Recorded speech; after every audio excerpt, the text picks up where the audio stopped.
नमस्कार दोस्तों, आप सभी का स्वागत है आपके अपने YouTube चैनल HVS स्टडीज पे। तो दोस्तों, आज हम इस वीडियो में कुछ इंपॉर्टेंट क्वेश्चन डिस्कस करेंगे इंडियन हिस्ट्री के ऊपर। इंडियन हिस्ट्री के ऊपर जो भी क्वेश्चन इंपॉर्टेंट हो सकते हैं आपके आने वाले एग्जाम्स के लिए, आज हम उनको इस वीडियो में डिस्कस करेंगे। इस वीडियो में हम 50 मोस्ट इंपॉर्टेंट क्वेश्चन डिस्कस कर रहे हैं जो कि काफी बार एग्जाम्स में रिपीट हो चुके हैं। तो अगर आपने अभी तक हमारे चैनल को सब्सक्राइब नहीं किया है तो हमारे चैनल को सब्सक्राइब कर लें और साथ ही बेल आइकन को दबाएं लेटेस्ट अपडेट के लिए। तो चलिए स्टार्ट कर लेते हैं हम अपनी वीडियो। देखते हैं हमारा पहला क्वेश्चन क्या है। तो दोस्तों, हमारा पहला क्वेश्चन है, eight which place national flag was hosted for the first time in India. तो दोस्तों, इंडिया का जो नेशनल फ्लैग है वो होस्ट जो करा गया था पहली बार इंडिया में, वो कहां पर करा गया था। तो हमारा आंसर हो जाएगा कोलकाता। कोलकाता जो है, जो कि कैपिटल है वेस्ट बंगाल की, वहां पर पहली बार नेशनल फ्लैग जो है इंडिया का वो होस्ट करा गया था। तो ये आपको जगह याद रखनी है, मोस्ट इंपॉर्टेंट रहेगी।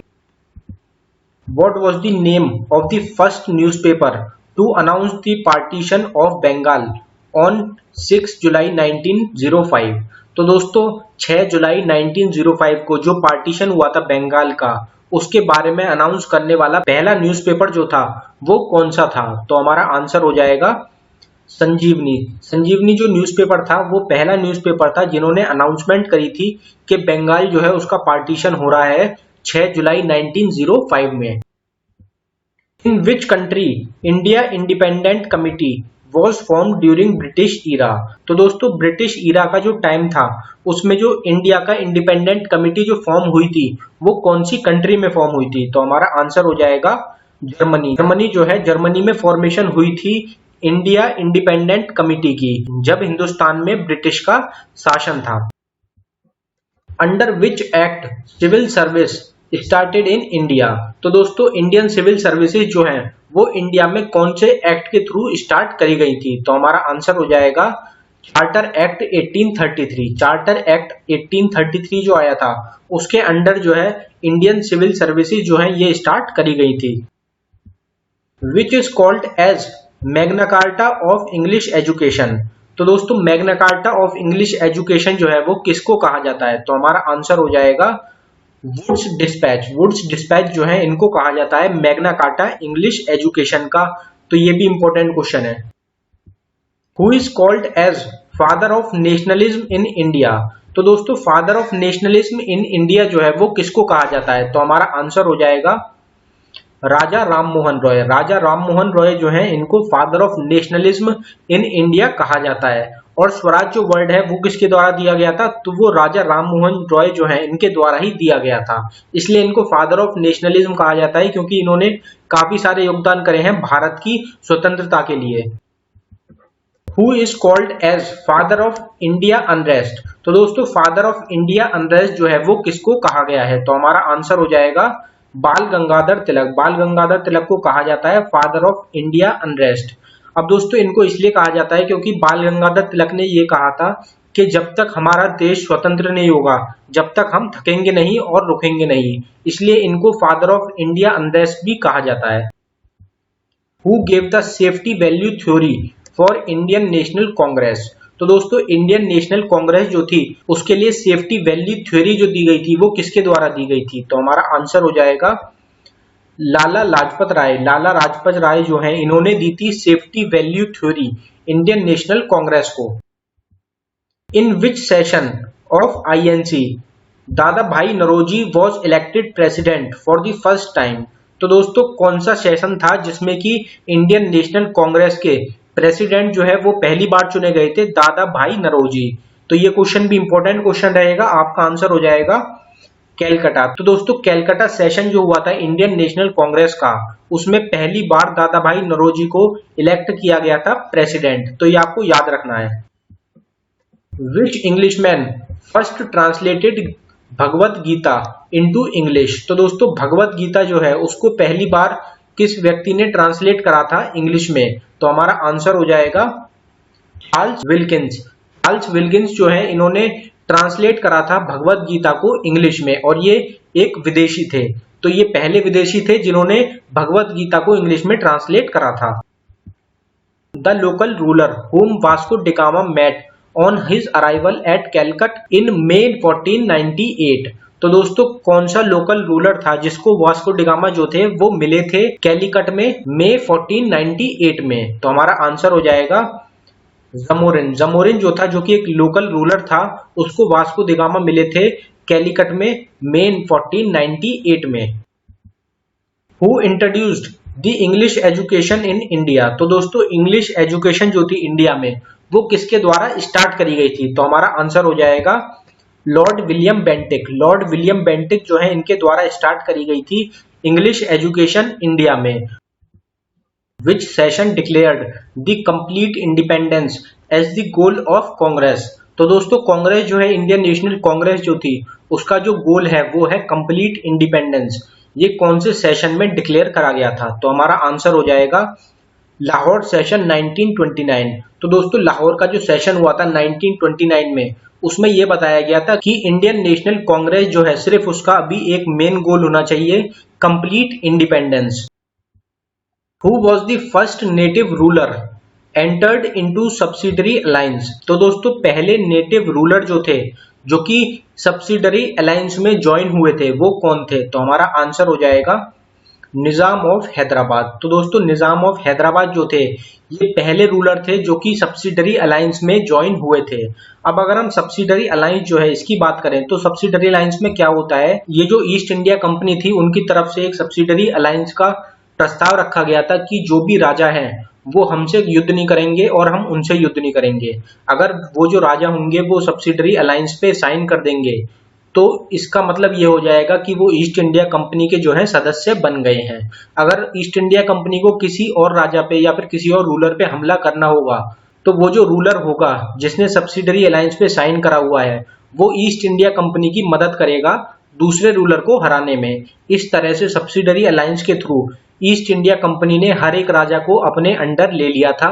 सभी राजाओं ने सब्सिडरी अलायंस पे साइन कर दिया था और जो राजा सब्सिडरी अलायंस पे साइन करने से मना करते थे उनको जबरदस्ती युद्ध में हराकर east India company subsidiary alliance पे साइन कराती थी। तो ये था सब्सिडरी अलायंस।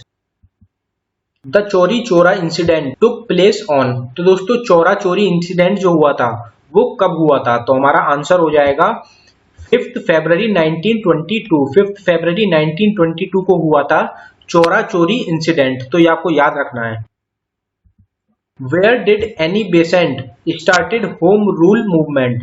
तो दोस्तों होम रूल मूवमेंट जो स्टार्ट करा गया था एनी बेसेंट के द्वारा वो कहां से करा गया था? तो हमारा आंसर हो जाएगा मद्रास। तो दोस्तों मद्रास से स्टार्ट करा था एनी बेसेंट ने home rule movement.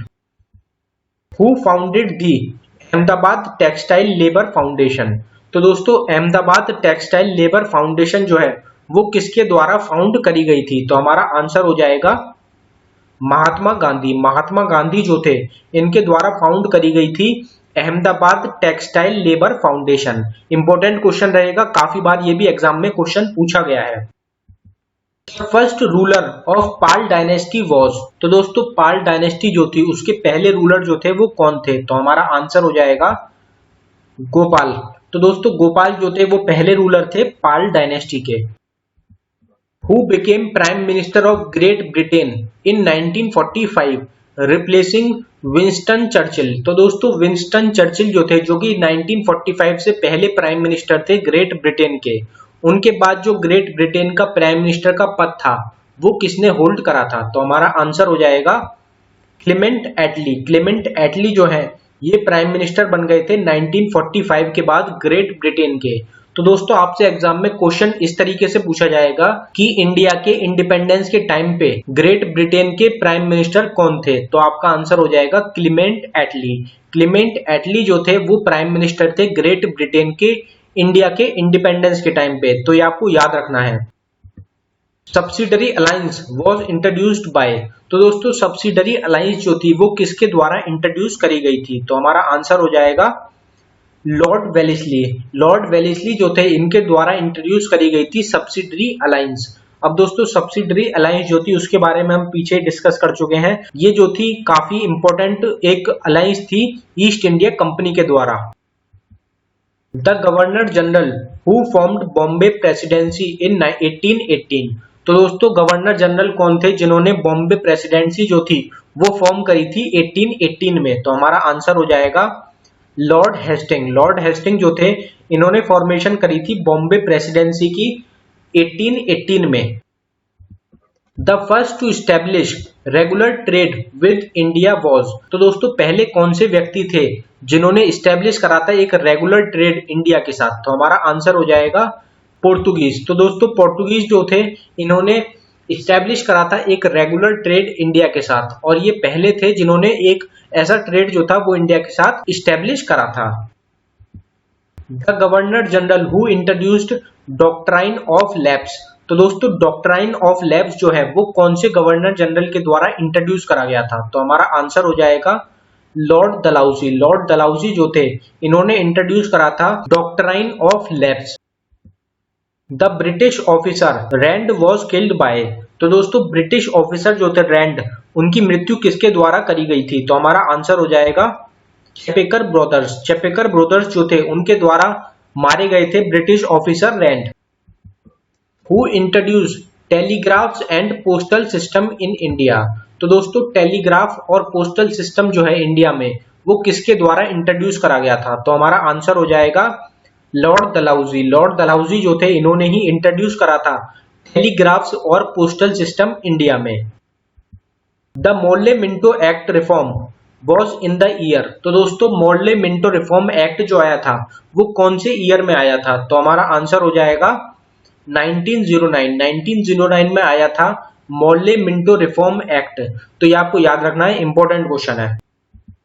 The treaty of Mangalore was in the year, तो दोस्तों ट्रीटी ऑफ मैंगलोर जो थी वो कौन से साल में साइन करी गई थी? तो हमारा आंसर हो जाएगा 1784। 1784 में साइन करी गई थी treaty of Mangalore. Who presided Lahore session of Congress 1929, तो दोस्तों लाहौर सेशन जो हुआ था कांग्रेस का 1929 में, उसकी प्रेसिडेंसी किसने करी थी? तो हमारा आंसर हो जाएगा जवाहरलाल नेहरू। जवाहरलाल नेहरू जो थे इन्होंने प्रेसिडेंसी करी थी लाहौर सेशन ऑफ कांग्रेस 1929 की।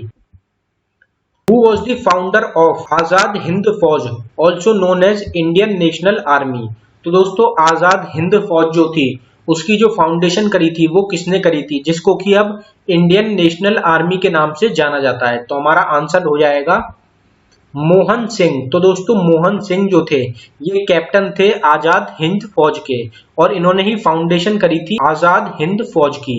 तो ये क्वेश्चन जो है ये काफी इंपॉर्टेंट क्वेश्चन रहेगा आपके एग्जाम्स के लिए, काफी बार ये एग्जाम्स में क्वेश्चन पूछा गया है। Raja Ram Mohan Roy was the founder of, तो दोस्तों राजा राम मोहन रॉय जो थे वो किसके फाउंडर थे? तो हमारा आंसर हो जाएगा ब्रह्मो समाज। ब्रह्म समाज जो था इसकी फाउंडेशन करी थी राजा राम मोहन रॉय ने। The treaty of Seringapatam was between Cornwallis and, तो दोस्तों ट्रीटी ऑफ शेरिंगापत्तनम जो थी वो कॉर्नवालिस ने किसके साथ साइन करी थी? तो हमारा आंसर हो जाएगा टीपू सुल्तान। तो दोस्तों ट्रीटी ऑफ शेरिंगापट्टनम जो थी ये कॉर्नवालिस और टीपू सुल्तान के बीच में साइन करी गई थी। The first railway line was laid between, तो दोस्तों पहली रेलवे लाइन जो बिछी थी वो किस किस के बीच में बिछी थी? तो हमारा आंसर हो जाएगा बॉम्बे एंड थाने। तो दोस्तों बॉम्बे से लेके थाने के बीच में बिछी थी पहली railway line. Hindu Mahasabha was founded by, तो दोस्तों हिंदू महासभा जो थी वो कौन से साल में फाउंड करी गई थी? तो हमारा आंसर हो जाएगा 1915। तो दोस्तों 1915 में फाउंड करी गई थी Hindu Mahasabha. When was Ramakrishna mission founded, तो दोस्तों रामकृष्ण मिशन जो था वो कौन से ईयर में फाउंड करा गया था? तो हमारा आंसर हो जाएगा 1897। 1897 में फाउंड करा गया था Ramakrishna Mission. Who is the author of poverty and un British rule in India, तो दोस्तों poverty and un British rule in India जो है इसके ऑथर कौन थे? तो हमारा आंसर हो जाएगा दादा भाई नरोजी। दादा भाई नरोजी जो है वो ऑथर है poverty and un British rule in India book के। The founder of Portuguese powers in India, तो दोस्तों पोर्टुगीज पावर जो थी वो इंडिया में किसके द्वारा फाउंड करी गई थी? तो हमारा आंसर हो जाएगा अल्बिक्विर क्यू। अल्बिक्विर क्यू जो थे इनके द्वारा फाउंड करी गई थी पोर्टुगी पावर इंडिया में। When did the capital transferred from Calcutta to Delhi? तो दोस्तों कैलकाटा से दिल्ली को जो है ट्रांसफर कर दिया गया था इंडिया का कैपिटल, कौन से साल में? तो हमारा आंसर हो जाएगा 1911 में। 1911 में जो है दिल्ली को इंडिया की कैपिटल बना दिया गया था। तो ये क्वेश्चन डायरेक्ट पूछा जाता है कि दिल्ली जो है इंडिया की कैपिटल कब बनी थी? तो हमारा आंसर हो जाएगा 1911 में। इन 1884 dash founded the Indian national Congress. तो दोस्तों 1884 में जो फाउंडेशन करी गई थी इंडियन नेशनल कांग्रेस की, वो किसके द्वारा करी गई थी? तो हमारा आंसर हो जाएगा एओ ह्यूम। एओ ह्यूम जो थे इनके द्वारा फाउंडेशन करी गई थी 1884 में इंडियन नेशनल कांग्रेस की। Who was the president of first session of INC?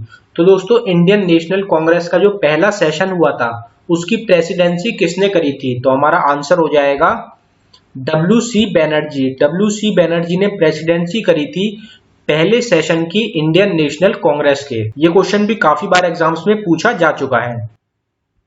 Who gave the slogan do और डाई? तो दोस्तों डू और डाई जो स्लोगन है वो किसके द्वारा दिया गया था? तो हमारा आंसर हो जाएगा महात्मा गांधी। महात्मा गांधी ने दिया था स्लोगन डू और die. Who was the political guru of Gandhi ji? Gandhi ji के पॉलिटिकल गुरु जो थे वो कौन थे? तो हमारा आंसर हो जाएगा गोपाल कृष्ण गोखले। गोपाल कृष्ण गोखले जो थे ये पॉलिटिकल गुरु थे गांधी जी के।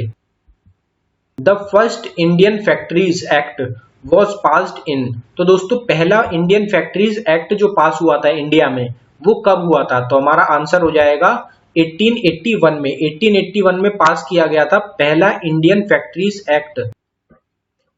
Who wrote Vande Mataram? वंदे मातरम जो है वो किसने लिखी है? तो हमारा आंसर हो जाएगा बंकिम चंद्र चटर्जी। बंकिम चंद्र चटर्जी जो है इनके द्वारा लिखी गई है वंदे मातरम।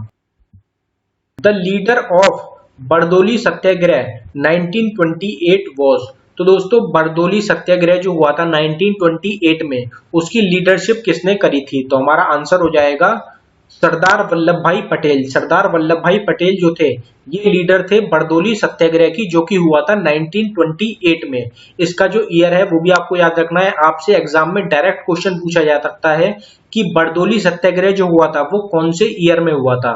तो इसलिए ईयर और नाम दोनों ही इंपॉर्टेंट रहेंगे। Who was the first governor general of India? India के पहले गवर्नर जनरल कौन थे? तो हमारा आंसर हो जाएगा वॉरेन हेस्टिंग। वॉरेन हेस्टिंग जो थे ये पहले गवर्नर जनरल थे इंडिया के। The Indian national Congress was founded in December 1885 at. तो दोस्तों इंडियन नेशनल कांग्रेस जो है वो फाउंड करी गई थी दिसंबर 1885 में। तो वो कहाँ पे फाउंड करी गई थी? तो हमारा आंसर हो जाएगा बॉम्बे। तो दोस्तों बॉम्बे में फाउंडेशन रखी गई थी इंडियन नेशनल कांग्रेस की एओ ह्यूम के द्वारा। ये हमने पीछे डिस्कस करा है कि एओ ह्यूम जो है उन्होंने 1885 में फाउंडेशन करी थी इंडियन नेशनल कांग्रेस की। Permanent settlement of Bengal was introduced by. तो दोस्तों परमानेंट सेटलमेंट जो है बंगाल की वो किसके द्वारा इंट्रोड्यूस करी गई थी? तो हमारा आंसर हो जाएगा लॉर्ड कॉर्नवालिस। लॉर्ड कॉर्नवालिस जो है इन्होंने इंट्रोड्यूस करी थी permanent settlement of Bengal. The English East India Company was established in. तो दोस्तों इंग्लिश ईस्ट इंडिया कंपनी जो थी वो इस्टेब्लिश कब करी गई थी? तो हमारा आंसर हो जाएगा 1600 AD। 1600 AD में इस्टेब्लिश करी गई थी English East India company. Who founded the political party call forward block in 1939। तो दोस्तों फॉरवर्ड ब्लॉक जो पार्टी है 1939 में वो किसने फाउंड करी थी? तो हमारा आंसर हो जाएगा सुभाष चंद्र बोस। तो दोस्तों सुभाष चंद्र बोस जो थे इन्होंने कांग्रेस से रिजाइन कर दिया था, उसके बाद इन्होंने अपनी एक पार्टी जो है वो फॉर्म करी थी जिसका नाम था फॉरवर्ड ब्लॉक, और ये इन्होंने फॉर्म करी थी 1939 में। Who set up the dual system of administration in Bengal. तो दोस्तों बंगाल में डुअल सिस्टम का एडमिनिस्ट्रेशन जो है वो किसके द्वारा सेटअप करा गया था? तो हमारा आंसर हो जाएगा रॉबर्ट क्लिव। रॉबर्ट क्लिव जो है इन्होंने सेटअप करा था dual system of administration Bengal में। तो दोस्तों ये था हमारी वीडियो का आखिरी क्वेश्चन। अगर आपको हमारी वीडियो पसंद आई हो तो हमारी वीडियो को लाइक करें, और अगर आपने अभी तक हमारे चैनल को सब्सक्राइब नहीं किया है तो हमारे चैनल को सब्सक्राइब कर लें। धन्यवाद दोस्तों।